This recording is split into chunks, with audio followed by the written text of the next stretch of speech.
Medusa was still the most boring-looking planet she'd ever seen, Honor reflected, brooding over the main visual display once more, but it was beginning to seem appearances could be deceiving. She remembered something she'd read once, some ancient curse from old Earth about living in interesting times, and made much more sense now than it had when she first read it. She hid a sigh, walked across to her chair, and eased herself into it without officially taking over the watch from McKean. Her brain was busy. 2 days had passed since Hoffman's visit. 2 whole days without a single new disaster, which was almost enough to make her skin crawl with anticipation.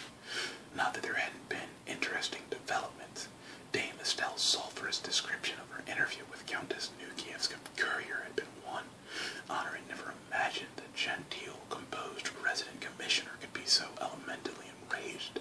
Dame Estelle had looked ready to bite pieces out of the furniture, but as Honor had listened to her account of the meeting, she'd understood perfectly. It seemed Nukiev was feeling the heat from the financial community in general, and, apparently, from the Hoffman cartel in particular. From Dame Estelle's remarks, Honor was beginning to suspect that the big Manticore and merchant cartels had contributed rather more heavily to the Liberal Party's political coffers than she'd ever thought. The notion of an alliance between the parliamentary advocates of increased welfare spending and the captains of industry seemed a bit bizarre to Honor, but something was certainly giving them an awful lot of clout with the opposition, for Countess Nukiev had decided to turn the screws on Dame Estelle to propitiate them. Honor had been astounded to learn from the commissioner that Nukiev had been told in unambiguous terms to keep her hands off of the Navy's operations on Basilisk Station. That must have been a rude shock for her, Honor told herself with secret delight, and it reinforced her own suspicion that someone well up the chain of command approved of her actions. It was also, she reflected, the first time since the Basilisk annexation that the Minister for Medusan Affairs had been told, rather bluntly she gathered, that her authority ended at the outer edge of the planetary atmosphere. It was a long overdue assertion of the fleet's authority and responsibility, although, given the officers and ships normally assigned here, she had little faith it would last. But it was holding for now, and Nukiev didn't like it a bit. More, it sounded as if her authority, even within her own planetary bailiwick, had taken a beating. Honor hadn't quite understood the gleam in the commissioner's eye when she stopped ranting and started speculating on the political situation back home. Of course, Honor didn't understand most of the machinations that went on inside the Parliament of Manticore. She vastly preferred the Navy, where the chain of command was at least generally clear, whatever infighting went on between factions and power groups. But Dame Estelle did seem to grasp the Byzantine rules of the game, and she appeared convinced that something deep, complex, and probably drastic was going on beneath the surface, and that whatever it was boded ill for Countess Nukiev. Honor could follow some of her reasoning, for as Dame Estelle had pointed out, Nukiev, as one of the leaders of the opposition, held her present post only because the Ministry for Medusan Affairs was traditionally assigned to the Liberal Party as some sort of quid pro quo left over from the original torturous annexation fight in Parliament. But there were limits to how far from the government line she could stray without losing her position, and it seemed she'd reached them, for her messenger had arrived in Dame Estelle's office with suggestions, not directives. The commissioner hadn't cared for those suggestions at all, and, as far as Honor could decipher them, they seemed to have consisted entirely of variations on a single theme. Dame Estelle should remember the commercial importance to the kingdom of its great trading houses. She should strive to adopt a more conciliatory tone when dealing with them, and mediate between the Navy's overly rigorous application of the commerce regulations and the cartel's legitimate concerns over sudden and abrupt changes in the regulatory climate. Above all, she should remember the transitory nature of our custodial presence on Medusa, and avoid any actions which would anger the natives or those who would someday trade with them as equals. And, of course, she should strive to abate the possibly overzealous manner in which the present senior officer on Basilisk Station seemed to be wielding her powers over the remainder of the star system. It had, Honor reflected, sounded like the most mealy-mouthed, double-tongued case of interstellar arm-twisting she'd ever heard of, and its timing had been unfortunate. Dame Estelle had been back in her office for less visit to the Government House Hospital, where the worst injured of her wounded NPA troopers had just died when Nukiev's courier caught up with her, and she hadn't been in the mood for it. She'd snapped the unlucky messenger's head off and sent him home with it under one arm, and a detailed account of the nature and severity of recently discovered violations of Her Majesty's Medusan Protectorate laws under the other. And, she told Honor with grim delight, she'd concluded her report with the observation that the discovery of those violations had been made possible solely by the dedicated, professional, persistent, and outstandingly successful efforts, both in their own right and in association with the NPA, that was a direct quote, of Commander Honor Harrington and the crew of the HMS Fearless. Under the circumstances, Dame Estelle had added, she had no intention of striving to abate Commander Harrington's activities, and every intention of aiding and abetting them in any way she could, and if Her Majesty's government disapproved of her intentions, she would, of course, submit her resignation. The fact that her offer to resign hadn't been taken up seemed, in Dame Estelle's opinion, to validate her conclusion that Nukiev was in some sort of trouble back home. Honor wasn't so certain about that, but when she added it to the evidence of unanticipated support from her own superiors, she had to concede that the commissioner might just have a point. The problem, of course, was that the support might well vanish if she and Dame Estelle couldn't carry through and deliver either the parties behind the drug lab, and almost certainly the new weapons as well, or else demonstrate that those criminals' activities had been stopped once and for all. And the unhappy truth was that they had achieved exactly nothing further since Hoffman and the courier had taken themselves back through the Basilisk terminus to Manticore.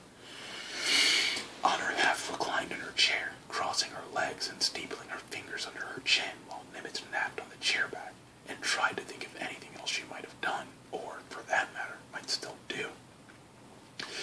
The tap on the power collector was, she was almost positive, a dead end.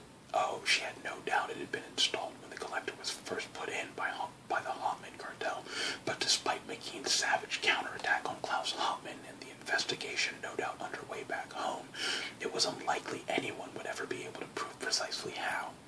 If some highly placed individual within the cartel had ordered it, any record which might have once existed had very certainly been destroyed long since, and if someone had slipped it in when the prefabricated collector components were assembled here in Basilisk, it could have been any one or two of scores of people involved in the pre-project.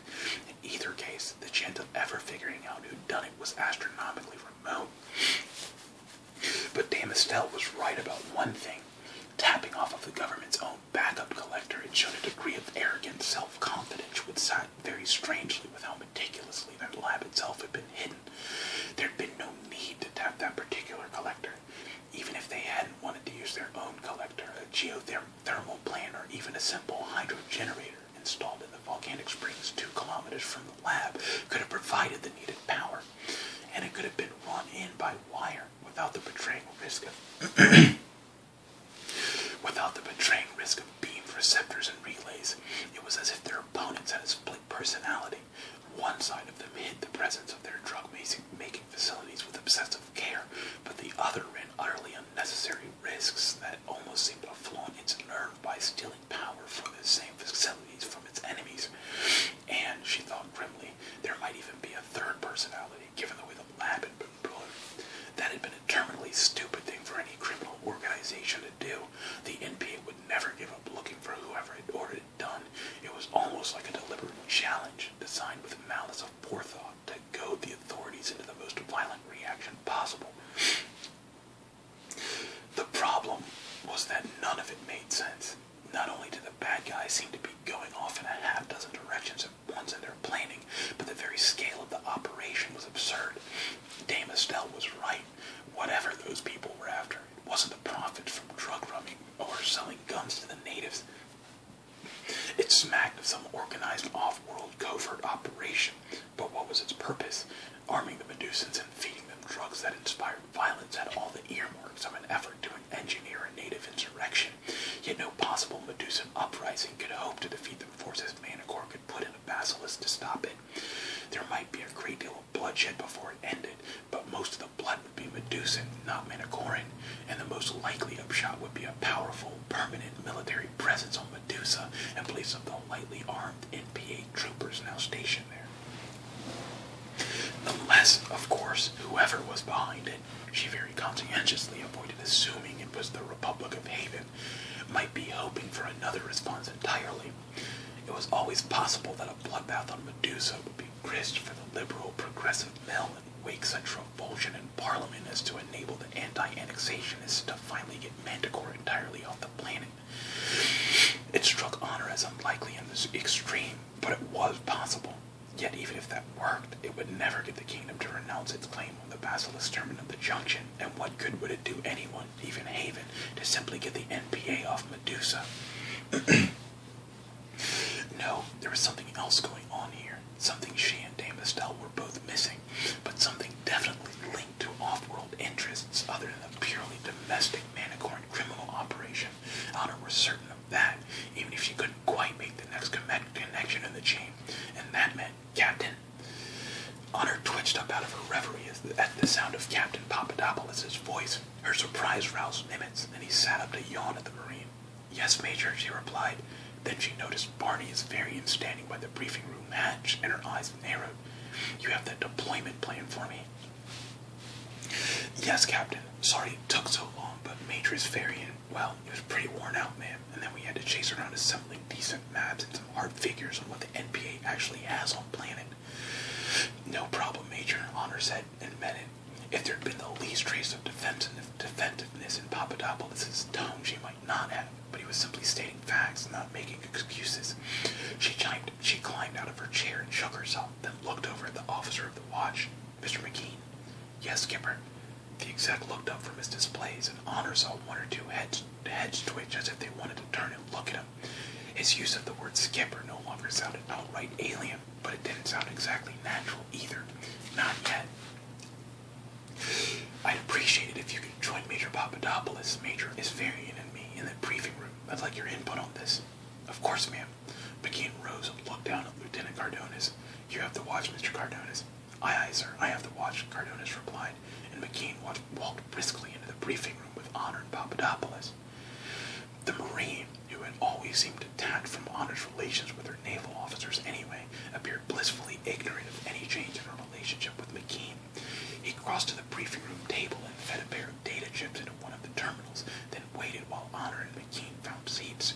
This variant, who looked infinitely better than the last time Honor had seen him in this compartment, also found a seat, and Papadopoulos cleared his throat.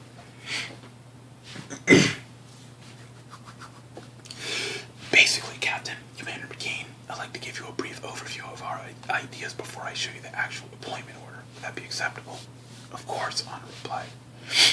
"Thank you, ma'am. Very well then. First, we have three basic problems to consider. 1. We have to respond to a threat whose perimeters we cannot establish with any degree of certitude. 2. Our resources are limited, and those currently off-planet, Fearless's Marine detachment, aren't concentrated in one place at the moment. 3. The ideal solution requires the integration of our Marines and their firepower with the NPA's local expertise and troop strength into a single force operating under a unified field plan.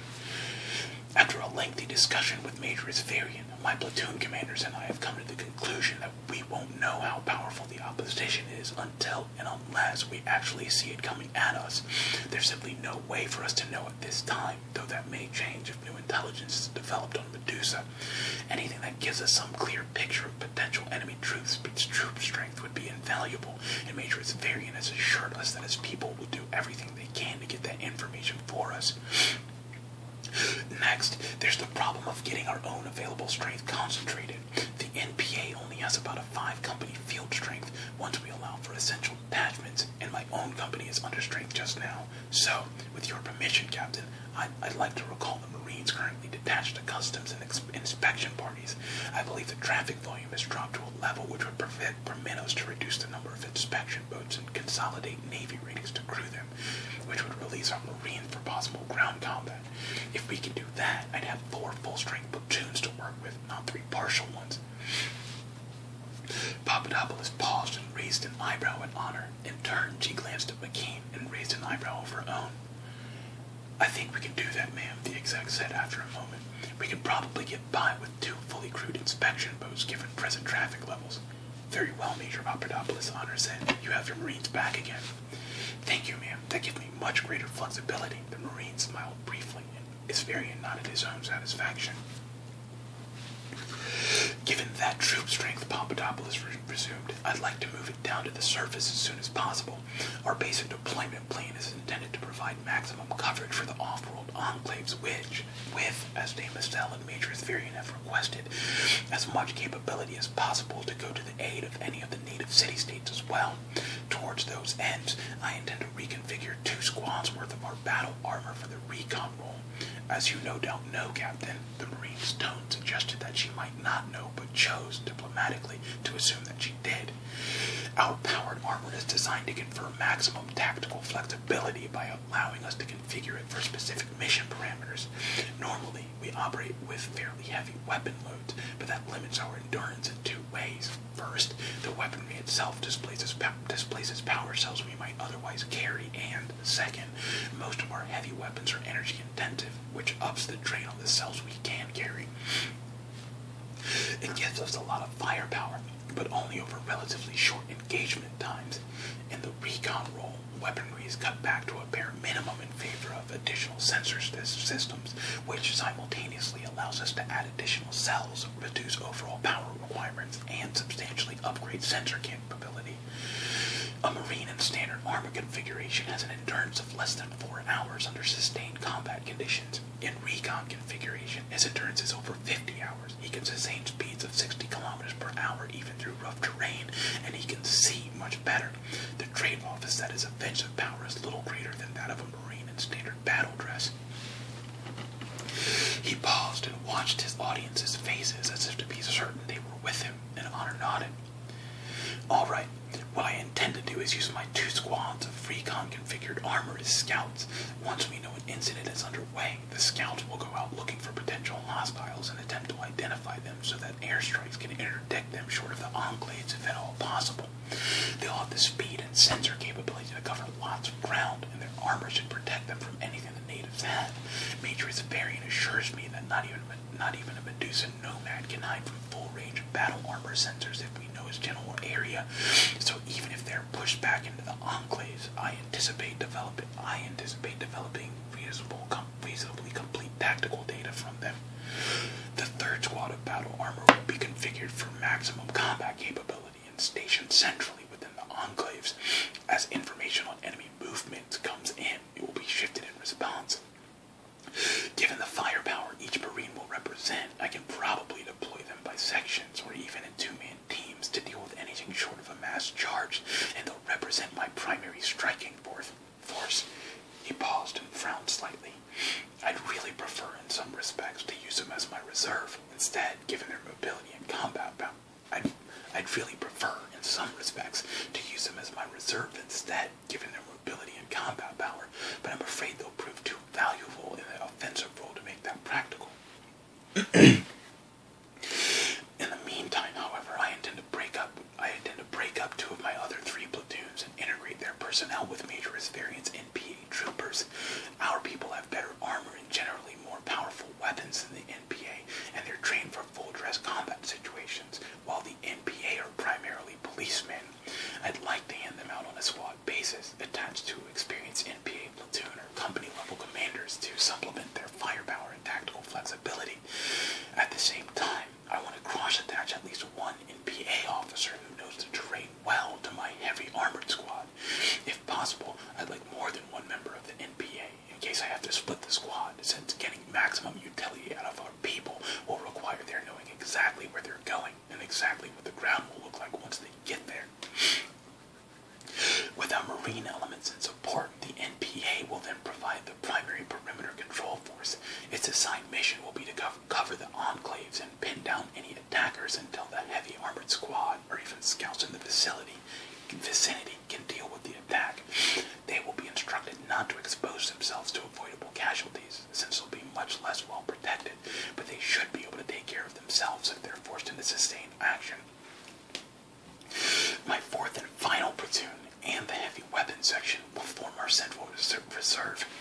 The heavy weapons section will be on call for the entire force, and Major Isvarian has assured me of sufficient counter-grav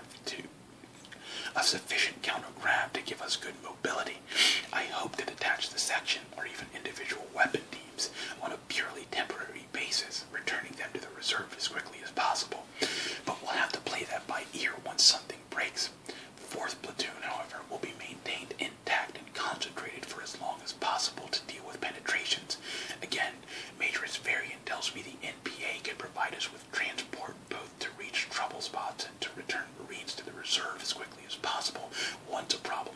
out with. He paused once more, cocking his head as if to consider everything he just said, then nodded. Under the best possible conditions, Captain, we're going to be spread very thin. On the other hand, our communication should be infinitely superior to the enemy's, as will our sensor capability and individual firepower.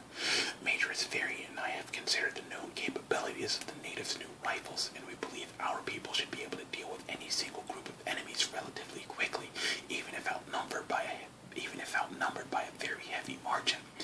Our greatest fear is numerous small simultaneous incursions, which would overextend our forces and slip at least some attackers past us unengaged. That possibility is especially serious in the relatively built-up areas of the Delta. Our sight lines are going to be a lot shorter than in the open fields, and so are our engagement ranges and firing lanes. That's why I want those scouts so badly, and it's also the reason we're deliberately spreading our people out so much, to give us shorter response times to any given threat. I understand, Major, Honor said, privately impressed by the difference between what she was hearing now and Papadopoulos' original airy, offhanded disparagement of his staff's difficulties. In that case, ma'am, the Marine said, punching commands into his terminal, let me show you the specific initial deployment grid Major Aspherian and I have come up with. A very large-scale hollow of the enclaves in the Delta immediately around them glowed to life above the conference table. As you can see, Captain, we'll place our first scouting element here along the line of the Sand River tributary channel. Then we'll put another element here and another here.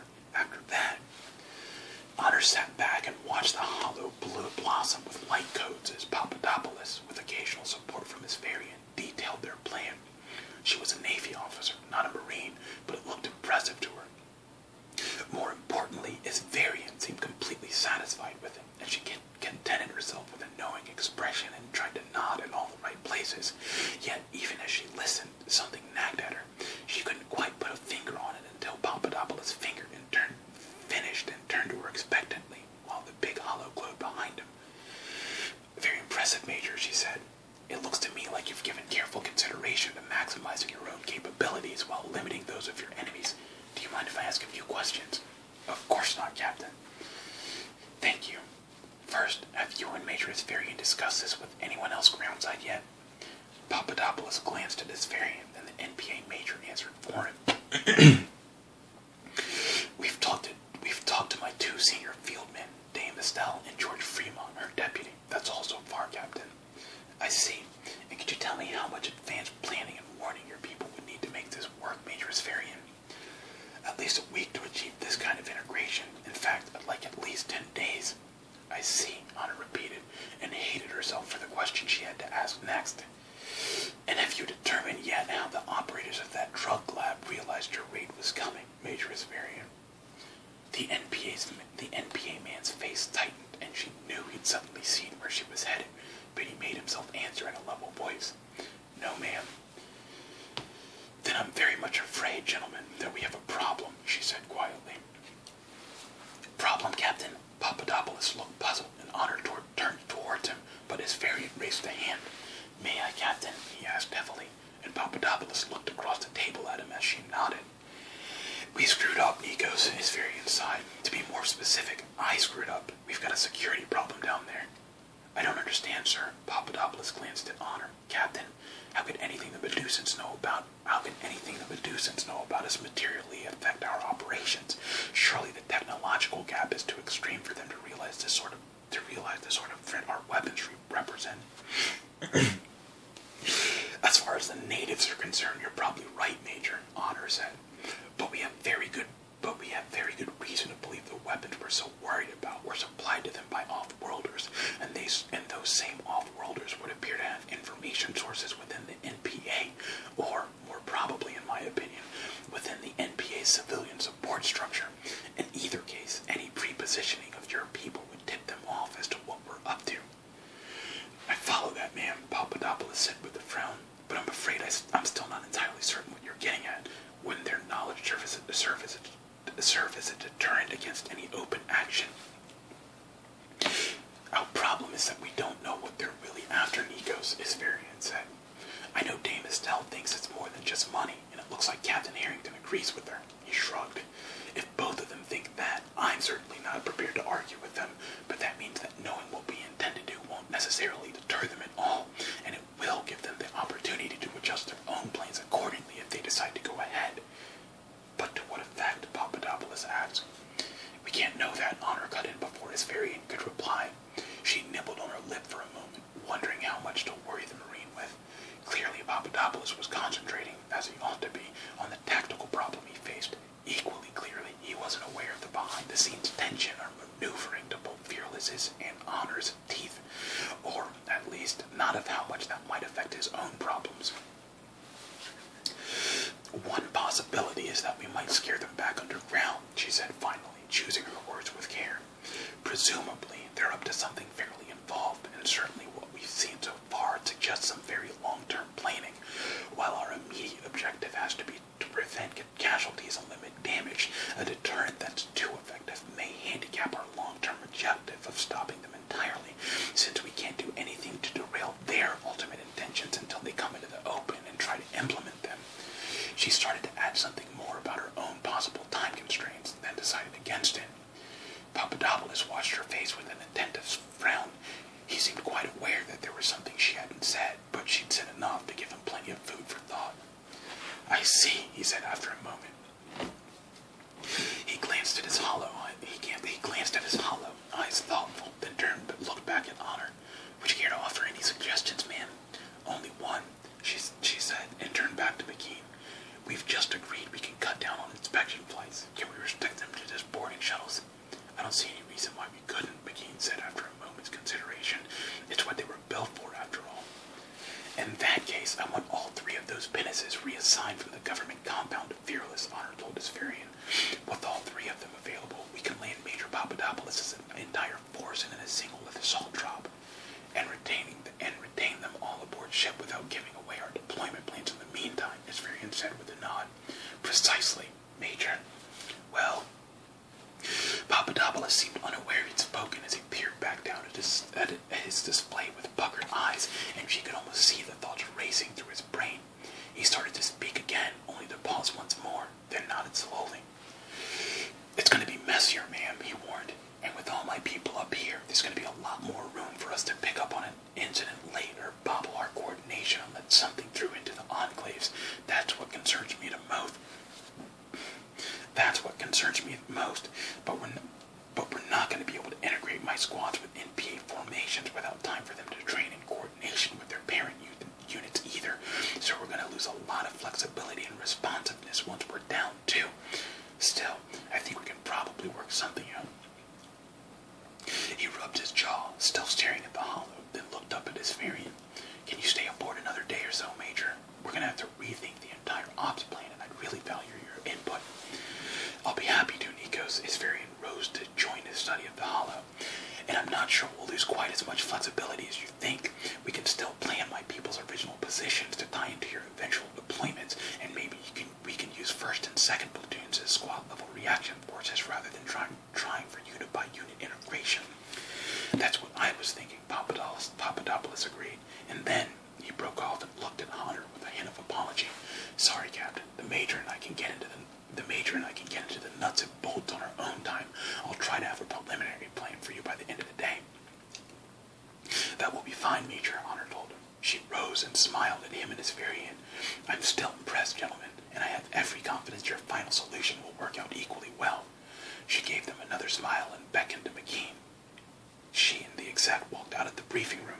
Behind them, through the closing hatch, she saw the two officers they'd left behind hunched over the hollow with their heads close together in earnest conversation.